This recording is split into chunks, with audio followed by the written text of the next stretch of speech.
Haleluya. Shalom saudara. Satu kesempatan yang luar biasa kita bisa datang menghampiri Tuhan membawa pujian penyembahan kita hari ini. Sebelum kita memuji Tuhan, menyembah Tuhan, di live chat saudara itu ada satu link. Ketika saudara klik link itu akan mengarahkan saudara untuk saudara bisa mengisi form permohonan doa. Dan saudara tulis di situ. Dan saudara harus tahu bahwa nanti saudara tidak sendiri, akan ada tim pendoa yang berdoa bersama dengan saudara. Apapun yang menjadi permohonan dan doa saudara, tulis. Kita percaya kuasa Tuhan sanggup mengerjakan sesuatu yang lebih daripada apa yang pernah kita minta. Dan doakan supaya terbukti kuasanya nyata sampai saat ini. Yang percaya katakan amin. Amin. Yuk sama-sama klik linknya dan isi permohonan doa saudara. God bless you. Mari sama-sama kita memuji Tuhan dengan sukacita. Haleluya. Hey.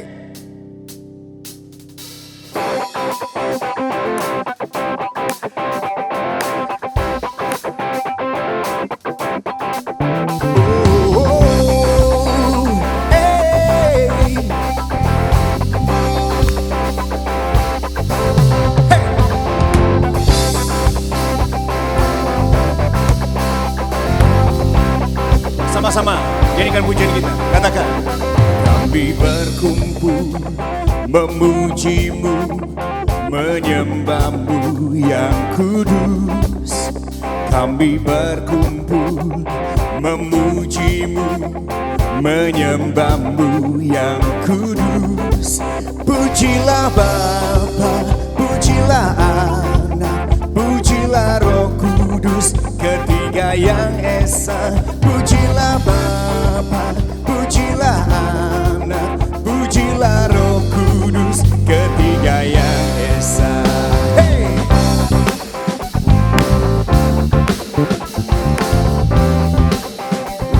Oh, hey, kami berkumpul memujimu, menyembahmu yang kudus.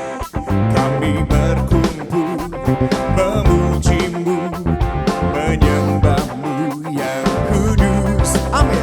Pujilah Bapa, pujilah Anak, pujilah Roh Kudus, ketiga yang esa. Pujilah Bapa, pujilah Anak, pujilah Roh Kudus, ketiga yang esa.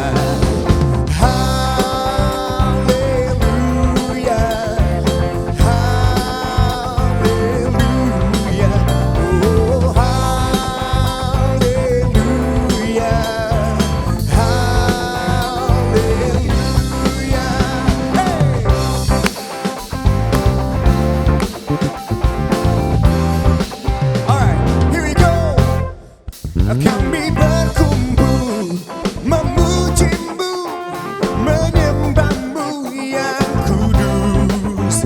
Kami berkumpul memujimu, menyembahmu yang kudus. Pujilah Bapa, pujilah Anak, pujilah Roh Kudus, ketiga yang esa. Pujilah Bapa, pujilah Anak, pujilah Roh Kudus, ketiga yang esa. Nyanyikan. Haleluya, haleluya, oh haleluya, haleluya. Pujilah Bapa, pujilah Bapa, pujilah Anak, pujilah Roh Kudus, ketiga yang esa. Pujilah Bapa, pujilah Anak, pujilah Roh Kudus, ketiga yang esa. Nyanyi haleluya, haleluya, haleluya, oh haleluya, haleluya. Hey! Ayo sama-sama memuji Tuhan dengan sukacita. Hey!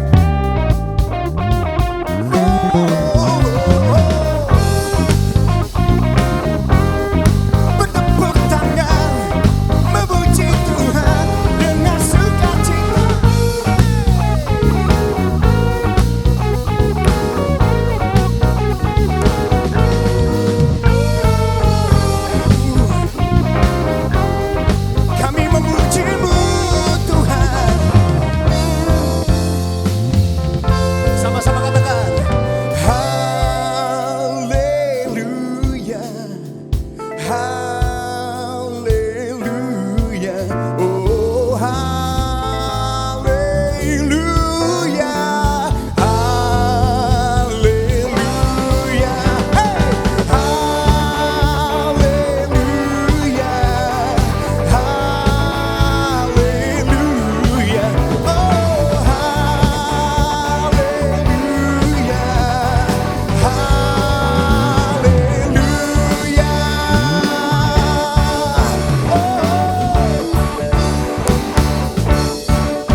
besar, dia hebat, dia dahsyat, dan dia adalah Tuhan yang benar. Come on, let's praise Him.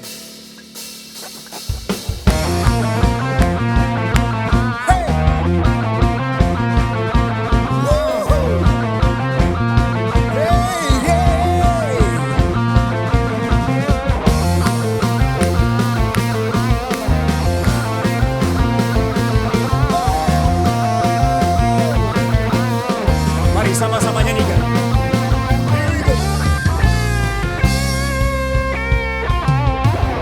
Kau gunung batuku dan kau kota bentengku, tak akan ku ragu.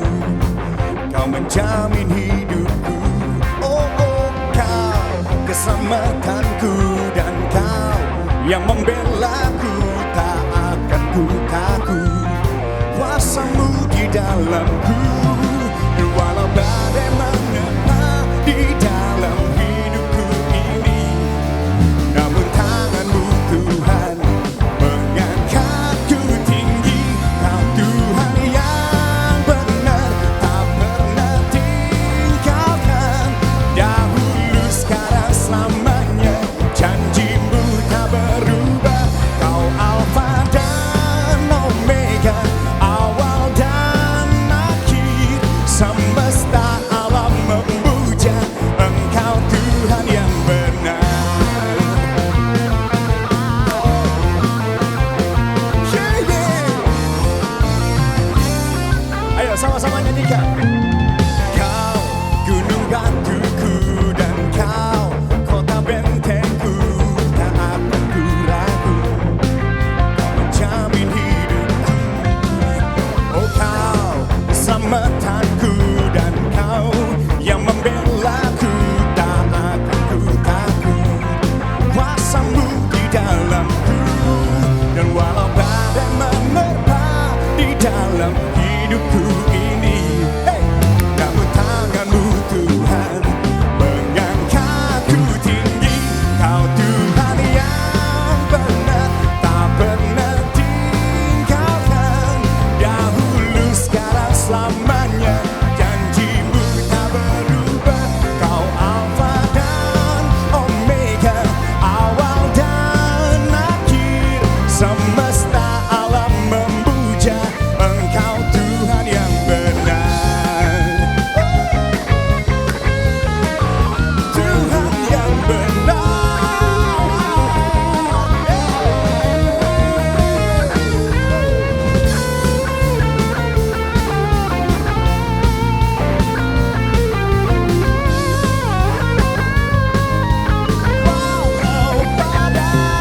Walau badai menerpa di dalam hidupku ini, namun tangan-Mu Tuhan mengangkatku tinggi. Kau Tuhan yang benar, tak pernah tinggalkan. Dahulu, sekarang, selamanya, janji-Mu tak berubah. Kau Alfa dan Omega, awal dan akhir. Semesta alam memuja Engkau Tuhan yang benar. Semesta alam memuja, semesta alam memuja, semesta alam memuja Engkau Tuhan yang benar.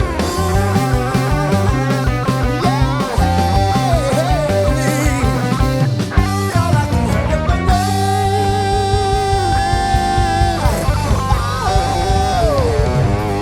Haleluya. Kami bersyukur buat kebaikan-Mu, kasih setia, dan sayangnya Tuhan bagi setiap kami. Tuhan sudah menjaga kami.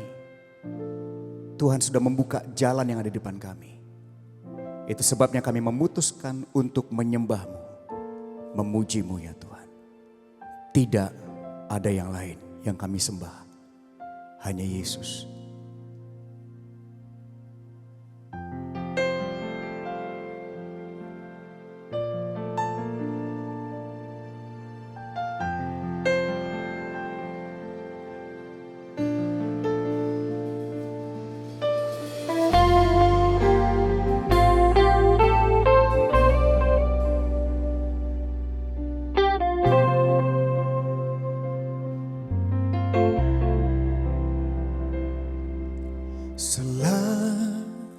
Engkau tiada yang lain, hanya Kau milikku di surga. Sekalipun dagingku lenyap, hatiku lelah tak berdaya. Ku sembah Engkau, Allah yang perkasa.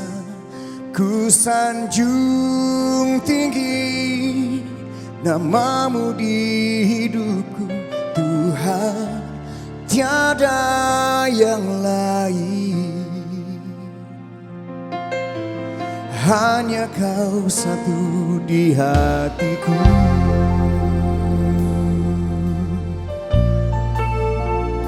Di hatiku.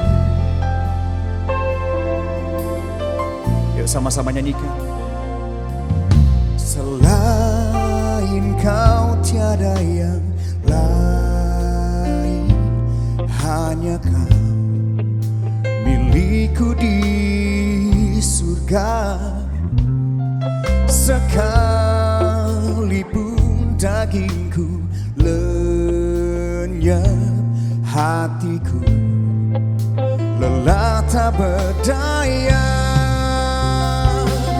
Ku sembah Engkau, Allah yang perkasa. Ku sanjung tinggi namamu di hidupku, Tuhan, tiada yang lain. Hanya Kau satu di hatiku. Ku sembah Engkau, Allah yang perkasa. Ku sanjung tinggi namamu di hidupku, Tuhan, tiada yang lain. Hanya Kau satu di hatiku.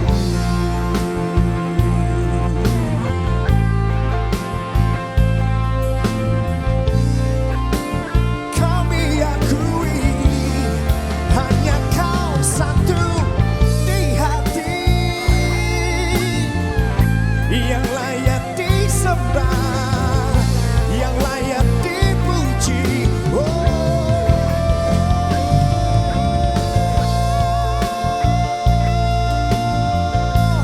Engkau Tuhan di hidupku, di hatiku selama-lamanya.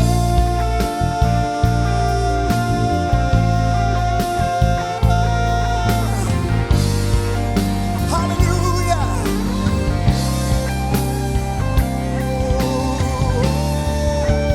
Ku sembah Kau, Allah yang perkasa. Ku sanjung tinggi namamu di hidupku, Tuhan, tiada yang lain. Amin. Hanya Kau satu di hatiku. Ku sembah Engkau, Allah yang perkasa. Ku sanjung tinggi namamu di hidupku, Tuhan, tiada yang lain. Hanya Kau satu di hatiku, Tuhan, tiada yang lain. Hanya Kau satu di hatiku. Sekali lagi nyanyikan. Tuhan, tiada yang lain. Hanya Kau satu di hatiku.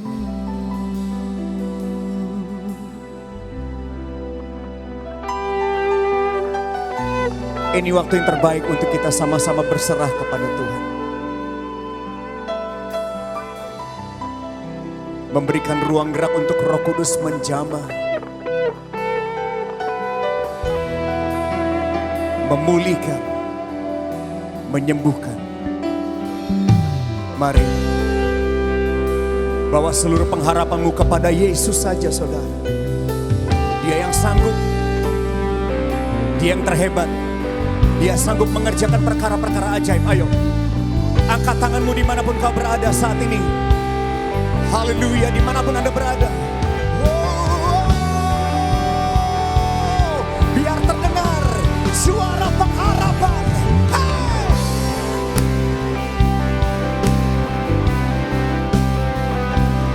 Perdengarkan suara pengharapanmu saat ini. Berikan suara terhadap iman dan percayamu bahwa Tuhan sanggup. Sembah Dia, sembah Dia, sembah Dia.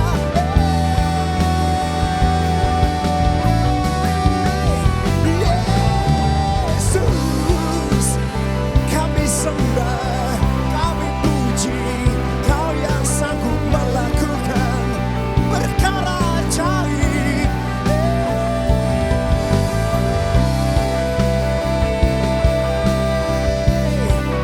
Ayo sama-sama berseru kepada nama Yesus.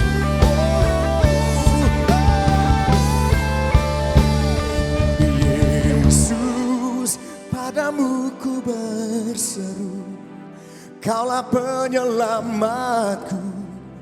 Terpujilah Kau Tuhanku, mulutku memuji namamu sepanjang umur hidupku.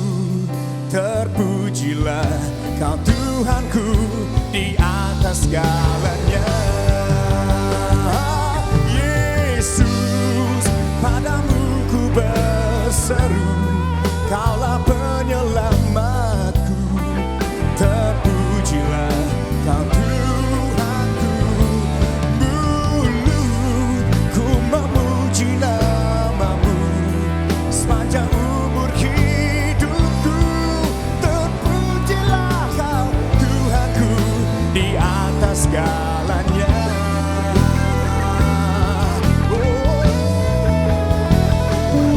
Yesus, padamu ku berseru, Kaulah penyelamatku. Terpujilah Kau Tuhanku, mulutku memuji namamu sepanjang umur hidupku. Terpujilah Kau Tuhanku di atas segalanya.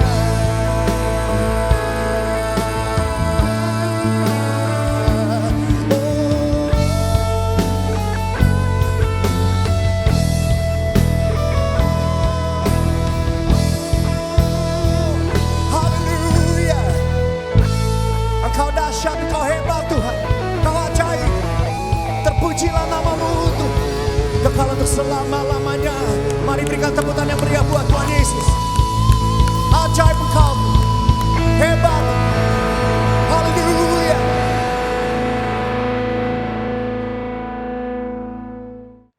Welcome home.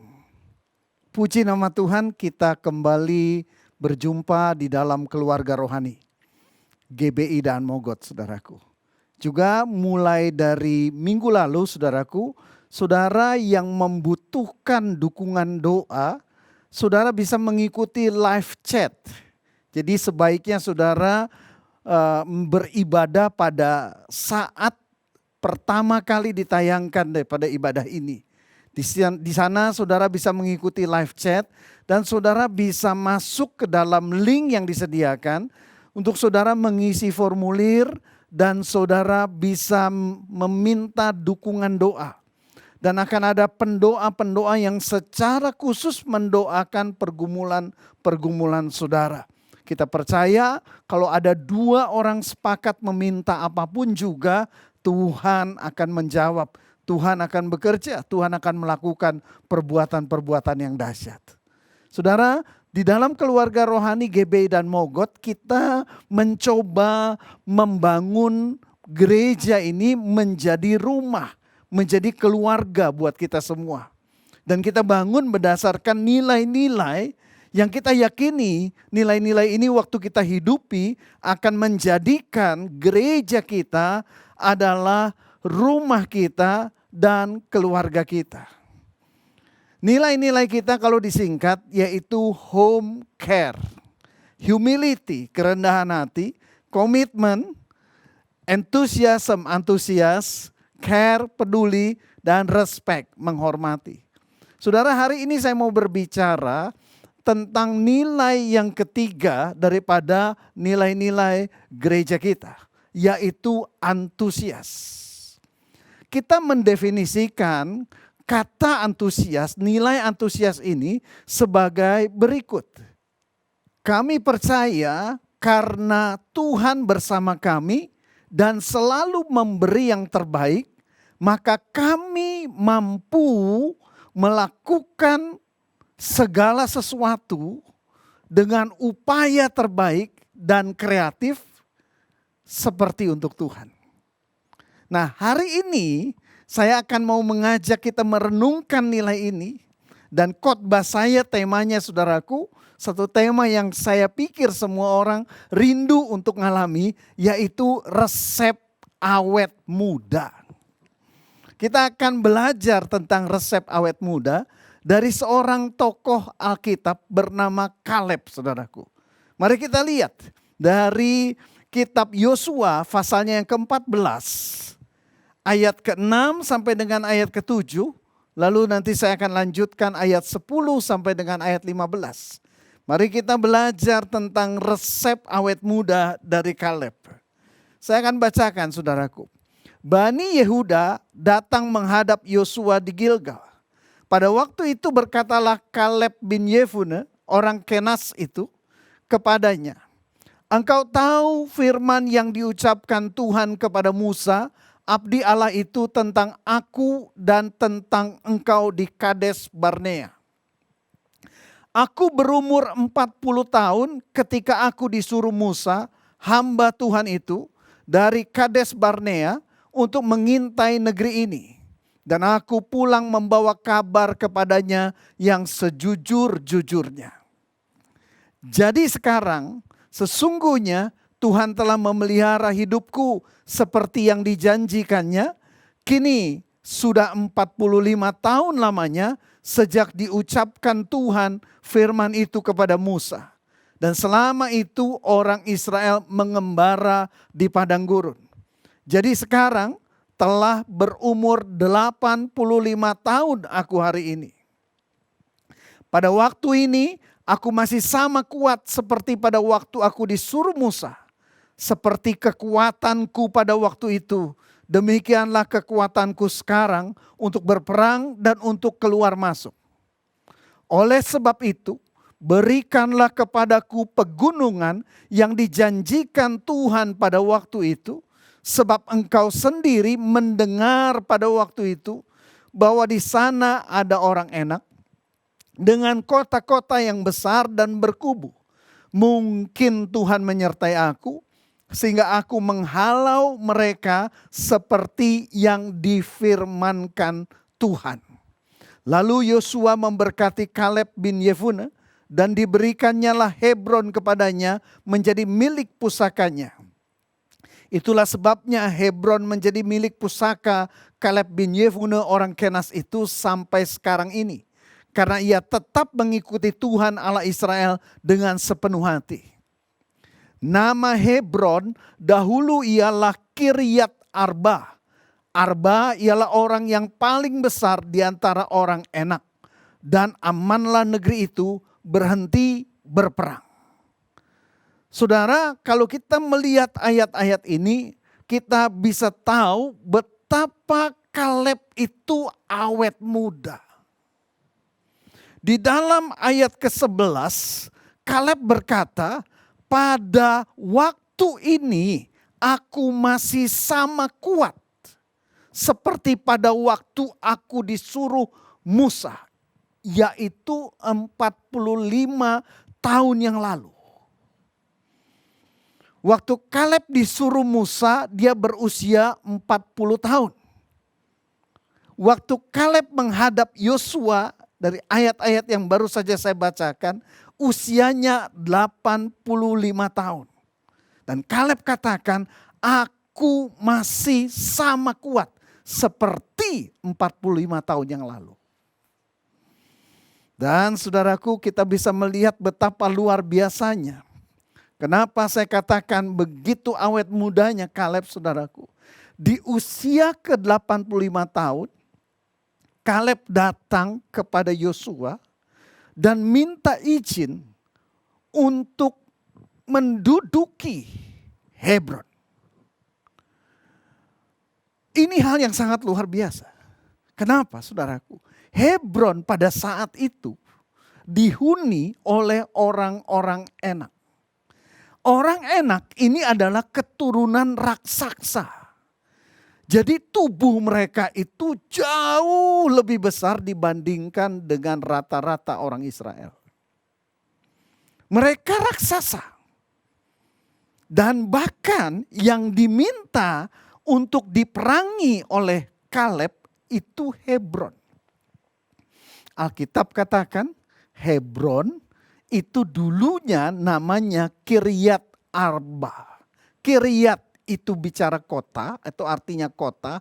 Arba itu nama orang Enak yang paling besar tubuhnya dibandingkan orang-orang Enak yang lain. Artinya apa, saudaraku? Kemungkinan besar di Hebron itu tinggal orang-orang Enak dengan tubuh yang secara rata-rata bahkan lebih besar daripada orang-orang Enak yang lain. Dengan perkataan lain, pada usia 85 tahun, Kaleb meminta izin kepada Yosua untuk berperang menduduki wilayah yang paling sulit di seluruh tanah perjanjian itu. Dia pribadi yang minta untuk dia diizinkan memasuki peperangan terberat dari seluruh musuh-musuh yang ada di tanah perjanjian. Saudara, hari ini saya mau ajak kita renungkan. Kenapa Kaleb bisa begitu awet muda? Kekuatannya masih sama dengan 45 tahun yang lalu. Dan dia siap untuk memasuki pertempuran yang paling sulit di seluruh tanah perjanjian itu. Ada dua hal menurut saya rahasia kenapa Kaleb ini bisa awet muda, saudaraku. Yang pertama adalah karena Kaleb dia mau terus menghadapi peperangan atau tantangan yang besar di dalam hidupnya. Sekalipun usianya bertambah. Dia tidak mengizinkan untuk dirinya hidup dalam kemapanan. Saya ulangi sekali lagi ya. Kaleb mau terus menghadapi tantangan atau peperangan yang besar di dalam kehidupannya. Sekalipun usianya semakin bertambah tua. Dia tidak mau hidup dalam kemapanan. Saudara, banyak orang waktu mulai bertambah usianya, mereka mulai bilang begini, saya ini udah mulai tua.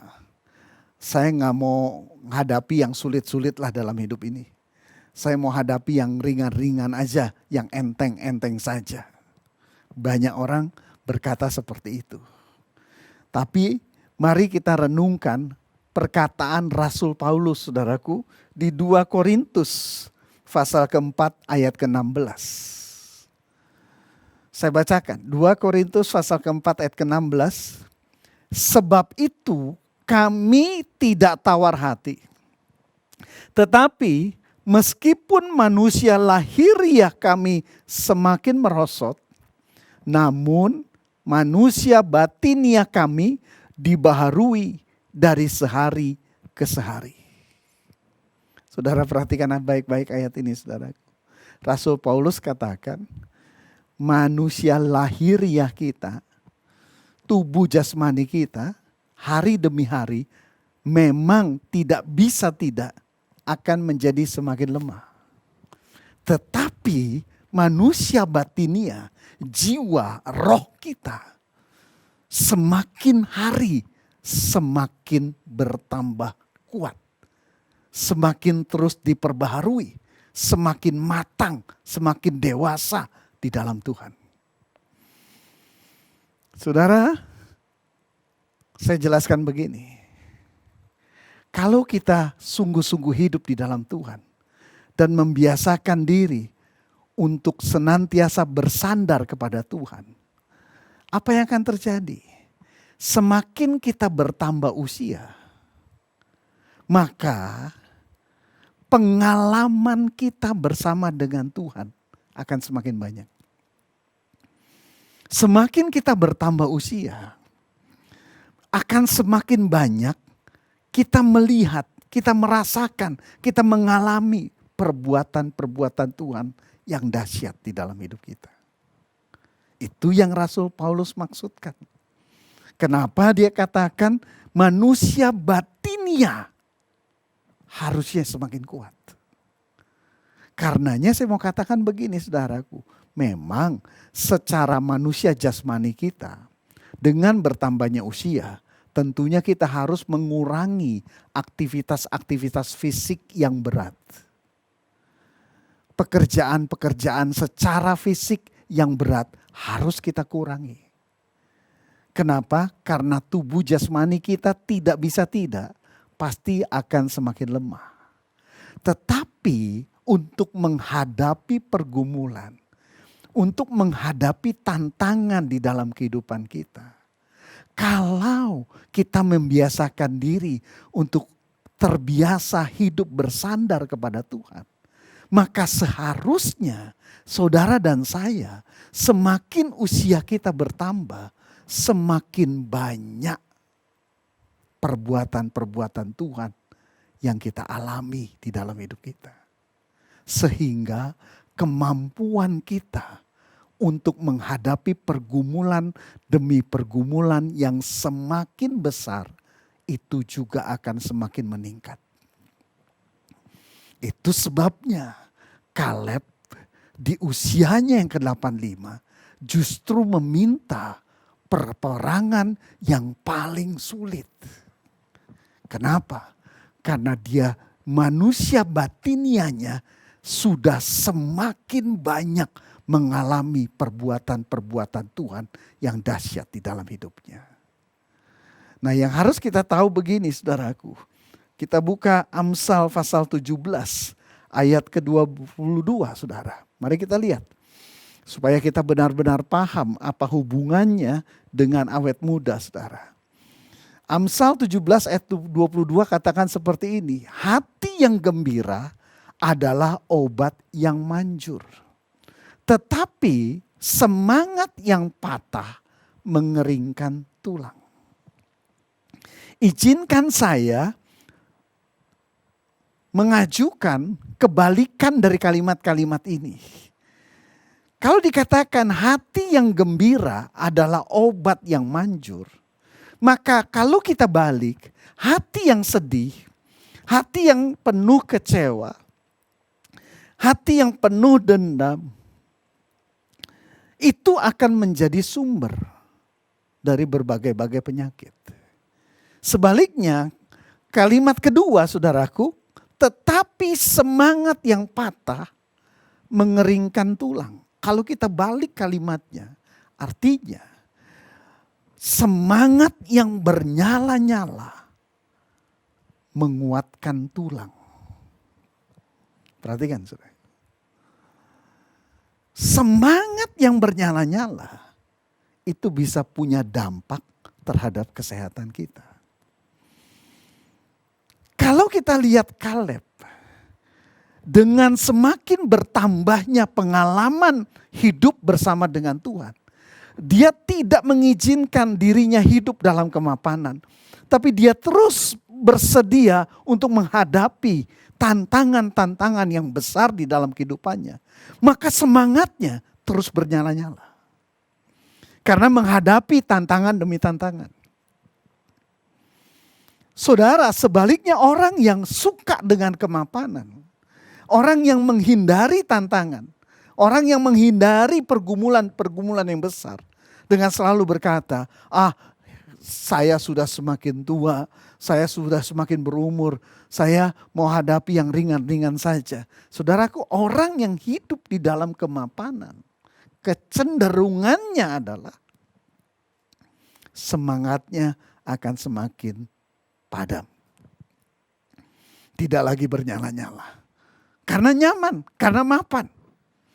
Tapi waktu hidup kita ini berhadapan dengan tantangan demi tantangan, dan kita menghadapinya dengan penuh keyakinan akan pertolongan Tuhan, maka kita akan punya semangat yang bernyala-nyala. Kita tidak takut dengan pergumulan yang besar. Karena apa? Karena kita tahu kita punya Tuhan yang besar. Yang jauh lebih besar daripada pergumulan-pergumulan kita. Dengan itu roh kita tetap bernyala-nyala. Jiwa kita tetap penuh dengan semangat yang bernyala-nyala. Karenanya itu resep awet muda yang dialami oleh Kaleb. Yang kedua, saudaraku, apa resep awet mudanya Kaleb? Kaleb memiliki pola pikir, cara pandang yang sangat sederhana. Sekali lagi, Kaleb memiliki pola pikir, cara pandang yang sangat sederhana. Mari kita lihat, saudaraku, kembali di ayat ke-12, Yosua 14. Perhatikan apa yang Kaleb katakan. Oleh sebab itu, berikanlah kepadaku pegunungan yang dijanjikan Tuhan pada waktu itu. Sebab engkau sendiri mendengar pada waktu itu bahwa di sana ada orang enak dengan kota-kota yang besar dan berkubu.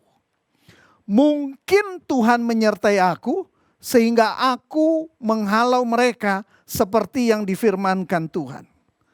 Nah, saudaraku, tolong tahan ayat ini, kalimat terakhir dikatakan begini, mungkin. Itu sebenarnya kurang tepat.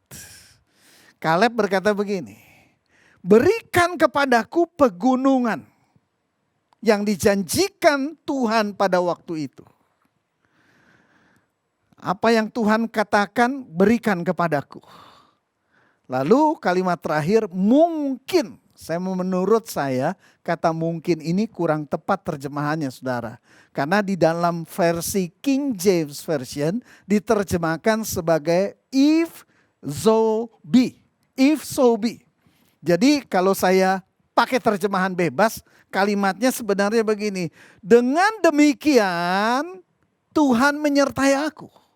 Berikan kepadaku pegunungan yang dijanjikan Tuhan pada waktu itu. Dengan demikian Tuhan akan menyertai aku. Sehingga aku menghalau mereka seperti yang difirmankan Tuhan. Pola pikir yang sangat sederhana. Sama persis seperti yang Kaleb katakan 45 tahun sebelumnya. 45 tahun sebelumnya Musa mengirim 12 orang pengintai untuk melihat-lihat tanah perjanjian. 12 orang pengintai 40 hari di tanah perjanjian mengintai lalu pulang dan kasih laporan. 10 orang pengintai kasih laporan yang buruk tentang wilayah itu. Tapi Kaleb dan Yosua berkata lain. Mari perhatikan perkataan Kaleb 45 tahun sebelumnya, saudaraku. Bilangan 13 ayat ke-30. Kemudian Kaleb mencoba menenteramkan hati bangsa itu di hadapan Musa. Katanya, tidak, kita akan maju dan menduduki negeri itu. Sebab kita pasti akan mengalahkannya. Lalu kita lanjut bilangan 14 ayat 8-9. Jika Tuhan berkenan kepada kita, maka ia akan membawa kita masuk ke negeri itu.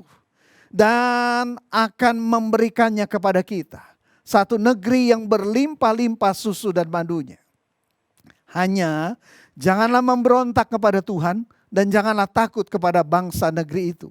Sebab mereka akan kita telan habis yang melindungi mereka sudah meninggalkan mereka. Sedang Tuhan menyertai kita, janganlah takut kepada mereka. Saudara, pola pikir Kaleb sangat sederhana. Cara pandang Kaleb sangat sederhana. Seperti ini.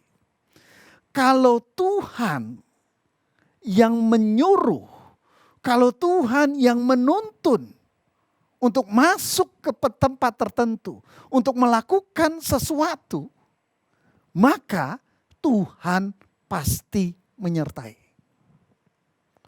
Dan kalau Tuhan pasti menyertai, kita pasti menang. Kita pasti berhasil.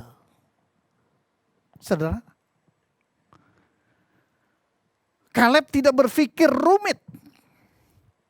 10 orang pengintai mereka pikir kalau begini, kalau begini, kalau begini, kalau begini, nanti begini, nanti begini, nanti begini. Begitu rumit dan mereka bilang kita nggak mau masuk ke sana. Kita nggak berani masuk ke sana. Karena mereka berpikir terlalu rumit. Kaleb dan Yosua berpikir sangat sederhana. Kaleb katakan, kalau Tuhan yang menyuruh, Tuhan pasti menyertai.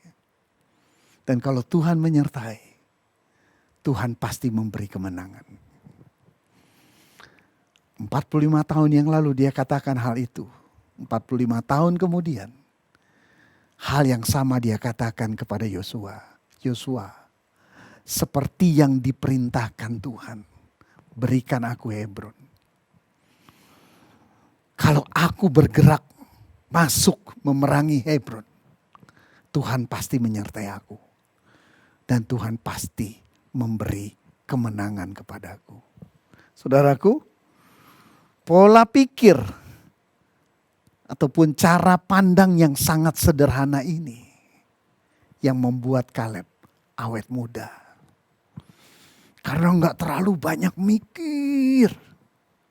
Saudara, kalau orang banyak mikir biasanya keningnya berkerut. Jadi cepat keriput, saudara ya. Kaleb enggak. Sederhana aja. Kalau Tuhan berkehendak, kalau Tuhan menuntun, kalau Tuhan menyuruh, dan aku melakukan seperti yang diperintahkan Tuhan, Tuhan pasti menyertai. Kalau Tuhan menyertai, aku pasti menang. Aku pasti berhasil. Perhatikan, pola pikir yang sederhana yang didasari oleh iman percaya. Kenapa kita bisa percaya? Karena kita sudah mengalami perbuatan-perbuatan Tuhan yang besar. Ingat poin yang pertama. Seharusnya semakin kita tua, semakin usia kita bertambah, semakin banyak pengalaman hidup kita bersama Tuhan. Dan itu harusnya membentuk keyakinan yang semakin kuat. Sehingga kita akan berpikir dengan sangat sederhana. Tidak terlalu banyak pusingkan diri dengan macam-macam hal. Tapi yakin, kalau Tuhan yang mengendaki, kalau Tuhan yang menuntun, kalau Tuhan yang mengarahkan, Tuhan pasti menyertai. Dan Tuhan pasti memberi kemenangan. Filipi 4 ayat ke-13, ayat kesukaan saya saudaraku. Versi New King James Version saudaraku, Filipi 4 ayat 13 katakan begini. I can do all things through Christ who strengthens me. Aku dapat melakukan segala perkara di dalam Yesus yang memberi kekuatan kepadaku. Waktu kita melangkah berjalan sesuai tuntunan Tuhan, yakin dan percaya Tuhan ada bersama kita untuk memberi kemenangan buat hidup kita. Nah saudara, di masa pandemi ini, hal-hal yang baru saja saya sampaikan sangat penting untuk kita miliki. Kalau saudara mengalami pergumulan-pergumulan yang berat hari-hari ini, saya mau katakan, itu adalah kesempatan kita untuk bisa melihat perbuatan-perbuatan Tuhan yang besar di dalam hidup kita. Apa yang sudah pernah kita alami di masa-masa lalu, jangan pernah lupa itu. Dan jadikan itu modal.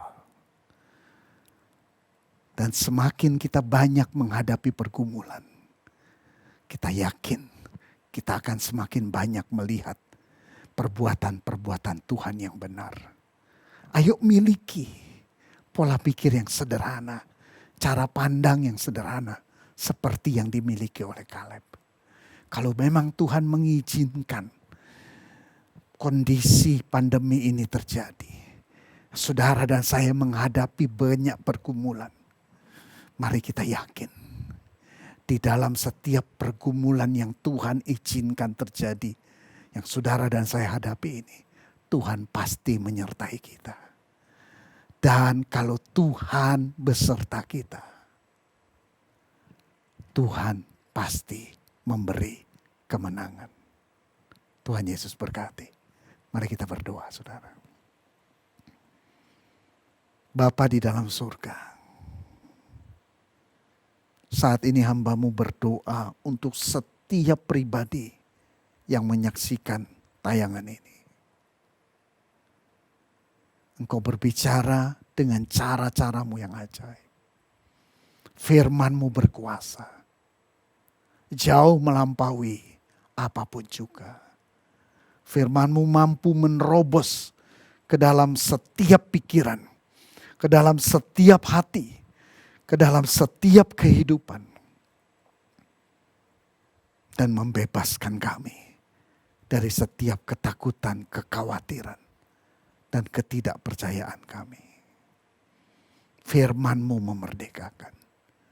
Firman-Mu memberi kekuatan untuk kami tetap teguh berdiri dan menyelesaikan pertandingan yang memang Engkau berikan buat setiap kami. Terima kasih Tuhan. Di dalam nama Tuhan Yesus kami berdoa. Amin.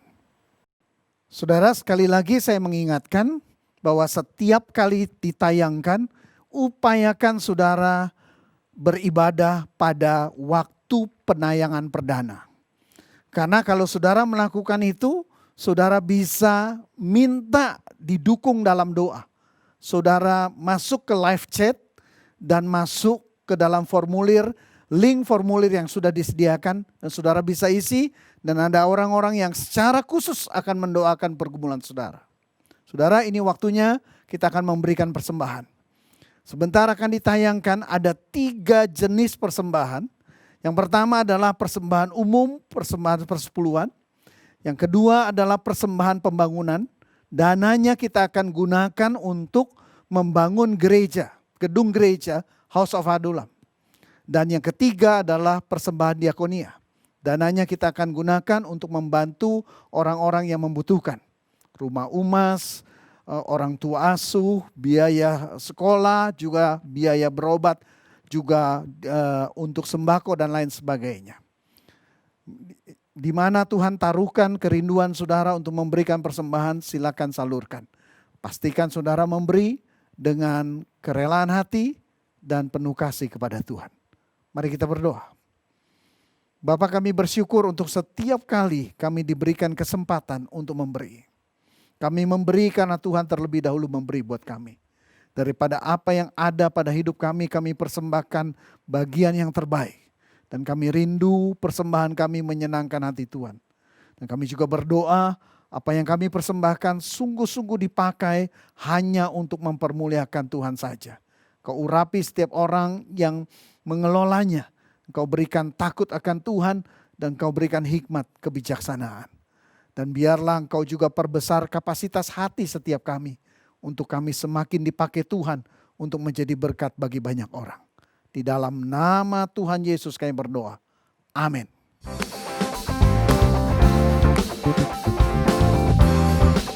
Alright, here we go. Kami berkumpul memuji-Mu, menyembah-Mu yang kudus. Kami berkumpul memuji-Mu, menyembah-Mu yang kudus.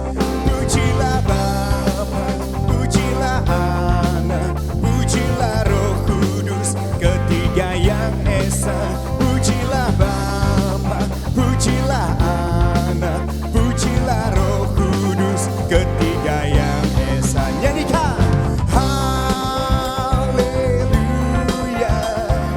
haleluya, oh haleluya, haleluya. Pujilah Bapa, pujilah Bapa, pujilah Anak, pujilah Roh Kudus. Ketiga yang esa.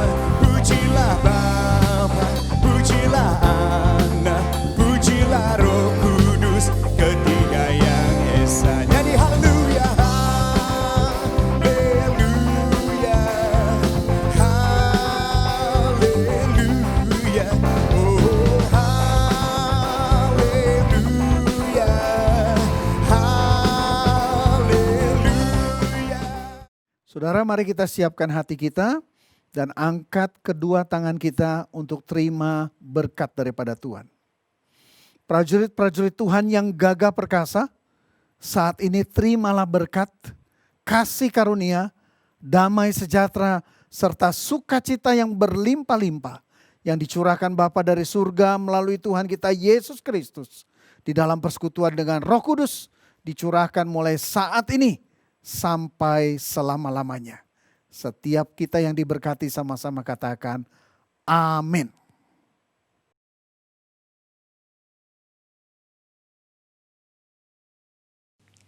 Shalom Bapak Ibu Saudara, selamat hari Minggu. Kiranya Tuhan terus memimpin, menuntun, dan membimbing hidup kita. Akhir-akhir ini banyak pembicaraan mengenai nabi palsu. Beberapa orang beranggapan apabila hamba Tuhan atau pendeta berdoa dan bernubuat, lalu apa yang dia katakan belum terjadi, maka hamba Tuhan atau pendeta tersebut dianggap sebagai nabi palsu. Hal ini pernah menjadi perbincangan di awal pandemi bahkan sampai hari ini. Itulah sebabnya edisi Voice of Pentecost kali ini akan membahas mengenai kenabian yang sejati. Untuk meluruskan pandangan-pandangan dan pembahasan mengenai nabi palsu dan hukuman mati bagi nabi palsu. Di dalam Ulangan 18 ayat 20-22 dikatakan seorang nabi palsu layak mendapatkan hukuman mati karena dua alasan.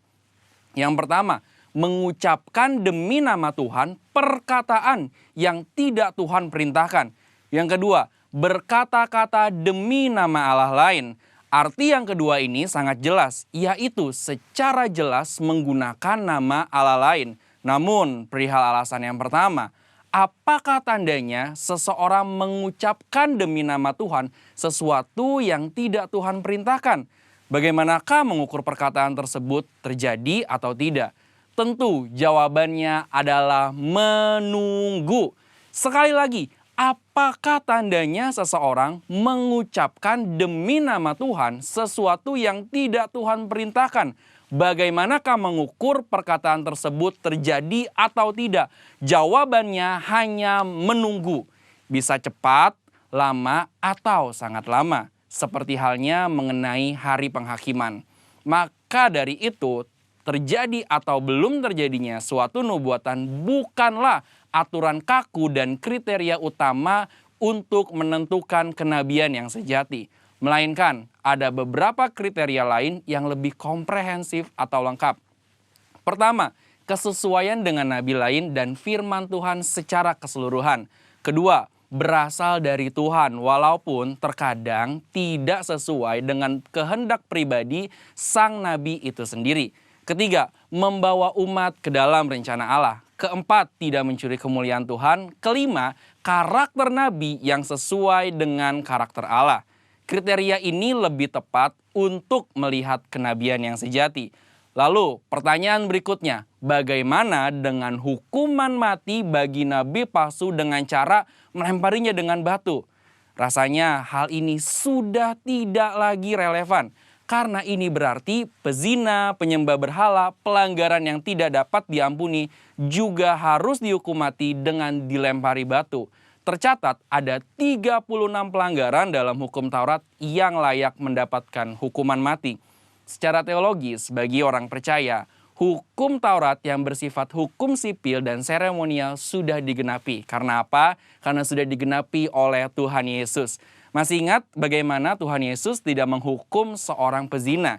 Hukum Taurat salah satunya kini digunakan sebagai panduan moral hidup orang percaya. Kita tidak lagi hidup di bawah hukum Taurat, melainkan hukum Kristus. Seperti yang Paulus katakan dalam 1 Korintus 9 ayat 21, bahwa kini ia hidup di bawah hukum Kristus. Kenabian yang sejati ini penting bagi kehidupan orang percaya zaman now. Dari Ulangan 18 ayat 9 sampai 22, kita dapat menarik dua pelajaran, yaitu Tuhan masih berbicara kepada kita sampai sekarang ini. Dan suara kenabian adalah karunia Allah untuk meneguhkan umatnya, sekaligus melambangkan kerinduan Allah untuk tetap dapat berkomunikasi dengan kita. Dan kita sangat bersyukur dua hal ini terjadi di gereja kita. Tuhan Yesus memberkati.